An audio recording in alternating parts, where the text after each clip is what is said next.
नमस्कार साथियों, मैं हूं शिवम राय और आप देख रहे हैं जनहित इंडिया। और आज मैं उपस्थित हूं गोरखपुर में, जहां पे आज़ादी का अमृत महोत्सव चल रहा है और वहां पे आज देश के जाने माने रंगकर्मी संजय उपाध्याय जी उपस्थित हैं। आइए हम उनसे कुछ बातचीत करते हैं। सर, अभी पूरा ये जो कोविड का दौर है और इस दौर में ये प्रोग्राम हो रहे हैं और बीच में 1-2 साल कोविड में जो लॉकडाउन था उसकी वजह से जो है थिएटर बंद थे। तो जितने रंगकर्मी हैं, जितने नाटक है, ये सब कैसे चल रहा था? और जिस तरह से अभी ओमिक्रॉन का मसला सामने आ रहा है और हम लोग सोच रहे हैं कि कोविड ख़त्म हो जाएगा, बट ख़त्म नहीं हो रहा है। तो आप क्या विकल्प देख रहे हैं नाटक का? ये कैसे आगे बढ़ा रह सकता है? टिप्पणी। अरे देखिए, ये कोरोना जो है ना, ये कोई सिर्फ थिएटर का विषय नहीं है, पूरे देश का विषय है। और पूरे देश में कोरोना ने जिस तरह से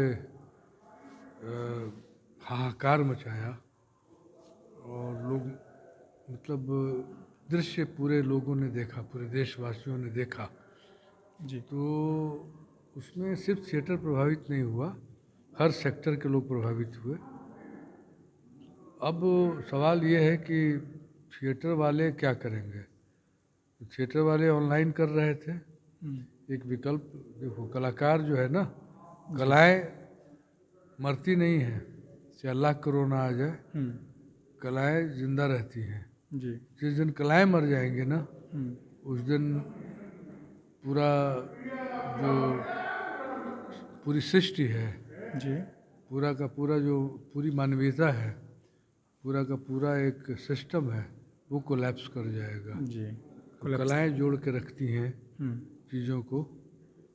चाहे कितना भी लाख कोरोना आ जाए, जितना भी वेव आ जाए, वो कलाएं अपने ड्राइंग रूम में, बेडरूम में, वहाँ वो वर्क करना शुरू करेंगी। शोरगुल से अलग कहीं चुपके से कोने में बैठ के एक बंदा हारमोनियम लेकर रियाज कर रहा होगा, जी। एक बंदा कहीं आलाप कर रहा होगा, एक बंदा कहीं स्पीच पे काम कर रहा होगा। ये तो है। जी। अब उसके साथ आर्थिक पक्ष, तो रंगकर्मियों ने सचमुच उन्होंने बहुत खोया है। और सिर्फ कलाकारों ने ही नहीं, बल्कि हर वर्ग के लोगों ने, हर तबके के लोगों ने मतलब आर्थिक रूप से, आर्थिक मोर्चे पे कमज़ोर हुए हैं। तो वैसी स्थिति में सिर्फ रंगकर्मी की ही बात हम क्यों करें।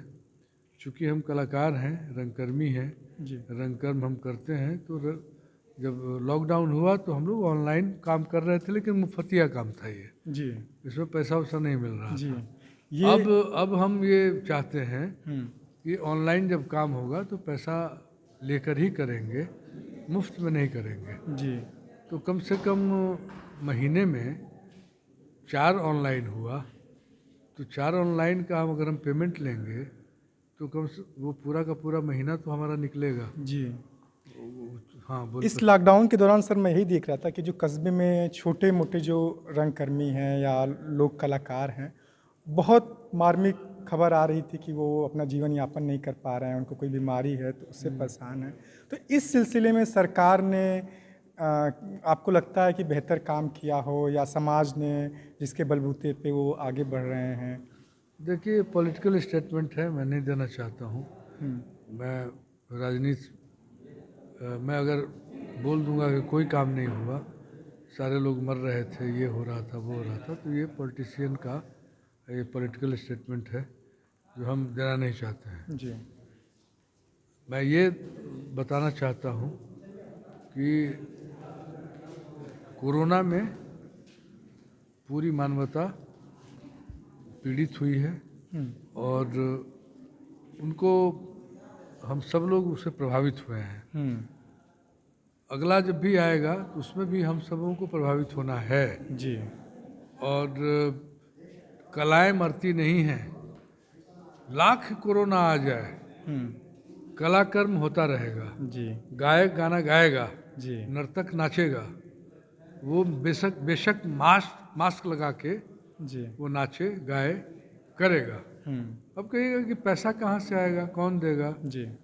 तो पैसा ऑनलाइन जो लोग कराएंगे उनको पैसा देना होगा, मुफ्त में ऑनलाइन नहीं करेंगे। जी। जैसे मैंने पिछले कोरोना में कम से कम 20-25 ऑनलाइन किया, मुफ्त में किया। जी। तो मैं क्यों करूं मुफ्त में? शुरू शुरू में तो एक आकर्षण था कि चलो कोरोना है, ऑनलाइन करते हैं, थोड़ा देखते हैं, हम लोग भी टेस्ट कर रहे थे।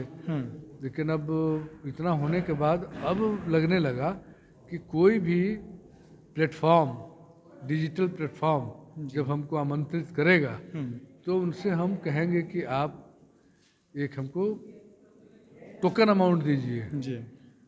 देंगे तभी करेंगे, जी। ताकि हमारा घर परिवार चले, जी। हमारा चूल्हा जले घर का। जी। आपके विदेशिया नाटक का जो है 750 प्रस्तुति हो चुकी है और आप बहुत बेहतरी से उसको प्रस्तुत भी करते आए हैं। लेकिन मैं दूसरा सवाल पूछना चाहता हूँ कि आजकल के जो युवा पीढ़ी है वो थिएटर से कैसे कनेक्ट हों, और अगर आप युवाओं के लिए कुछ कहना चाहें तो आप क्या कहें? थिएटर तो युवाओं का ही मीडियम रहा है ना। जी। थिएटर यूथ एक्टिविटी है और यूथ को आना होगा। अगर यूथ इसमें से गायब हो जाएगा तो बूढ़े लोग थिएटर करेंगे क्या? तो सबसे ज़रूरी ये है कि बच्चों का थिएटर हो। जब बच्चों के साथ थिएटर होगा तो यूथ अपने आप आएगा। एक परंपरा विकसित कीजिए, ऐसे ही यूथ को बीच में घुसा देंगे तो नहीं चलेगा। जी। उसके लिए बच्चों से थिएटर शुरू करिए। 2 साल, 4 साल, 5 साल के बाद वही बच्चे युवा हो जाएंगे। फिर उनके अंदर इंजेक्ट करिए थिएटर को लेकर, आर्ट को लेकर, साहित्य को लेकर। जी। फिर वो धीरे धीरे धीरे धीरे कम से कम वो जो युवा पीढ़ी है वो थिएटर को अप्रिसिएट करना, आर्ट को अप्रिसिएट करना तो जान जाएगी कि नाटक क्या होता है, कैसा हो रहा है। एक दर्शक तो बन जाएगा बेहतर। जी। मत करे नाटक। हमारा तो ये कहना कि अपने बच्चों को IAS बनाइए, IPS बनाइए, डॉक्टर बनाइए।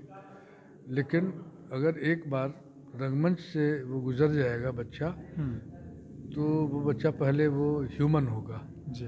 पहले वो मानवीय होगा, पहले वो संवेदनशील होगा, पहले वो नागरिक होगा, जी। बेहतर नागरिक होगा देश का, बाद में दरोगा होगा, बाद में कलेक्टर होगा। जी। तो इसलिए थिएटर ज़रूरी है, आर्ट एंड कल्चर ज़रूरी है समाज के लिए। आज समाज में जो कुछ भी शुभ है, अच्छा हो रहा है, जो कुछ भी अच्छा सब तो खराब ही नहीं है ना। जी। बहुत सारी चीज़ें अच्छी हैं। जी। तो जो अच्छी चीज़ें हैं, जो अच्छा हो रहा है, वो इसलिए हो रहा है क्योंकि कलाएँ जिंदा हैं, थिएटर जिंदा है, पेंटिंग जिंदा है, अभिनय जिंदा है, नृत्य जिंदा है, साहित्य जिंदा है। तभी सोसाइटी अच्छी है और अच्छा है। अगर ये ख़त्म हो जाएगा तो हम सब लोग हिंसक हो जाएंगे, जी।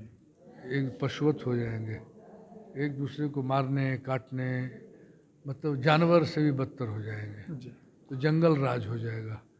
और जैसे ही कला आती है, लिटरेचर आता है, पेंटिंग आती है, कविता आता है, वो समाज बहुत ही संवेदनशील, बहुत ही ह्यूमन, मानवीय और अहिंसक, शांति का संदेश लेकर और एक बेहतर समाज को की परिकल्पना के साथ आता है। इसलिए कलाओं, कोई कोरोना आ जाए, लाख कोरोना आ जाए, कला नहीं मर सकती है। जी। कला एक ऐसा वायरस है जो नहीं मर सकती है। कला एक ऐसा वायरस है जो नहीं मर सकती है। आपका बहुत बहुत शुक्रिया सर इस सार्थक बातचीत के लिए।